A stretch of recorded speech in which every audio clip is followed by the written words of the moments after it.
కొన్ని వర్గాల రోజు మనం నీచ్ అనేటువంటి దాన్ని చూస్తున్నాం. నీచ్ అంటే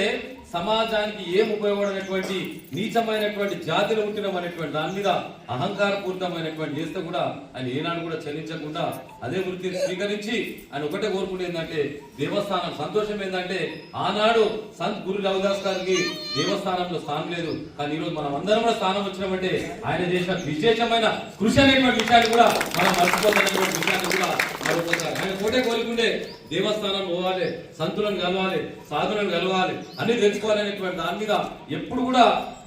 దైవం యొక్క స్మరణ చేసేటువంటి గొప్ప ఆలోచన వ్యక్తి మన సంత్ గురు రవిదాస్ గారు. కానీ ఏం చేస్తాడు, ఆయన చేసేటువంటి వృత్తి ఏంది, చెప్పులు కుట్టేటువంటి వృత్తి. ఆ సాధువు పోతుంటే వాళ్ళని కలిసి అడుగుతుండే ఎట్లా చేయాలి ఏం కథ అనేటువంటి దాని మీద కొద్దిగా గొప్ప హిందీ నేర్చుకున్నాడు, కొద్దిగా గొప్ప సంస్కృతం నేర్చుకున్నాడు, కొద్దిగా గొప్ప పార్సీ నేర్చుకున్నాడు, అరబ్బీ నేర్చుకున్నాడు, అవధి నేర్చుకున్నాడు, పంజాబీ నేర్చుకునేటువంటి గొప్ప ఆ రోజే చాలా భాషల్లో కూడా నిష్ణాతులైనటువంటి చరిత్ర సంత్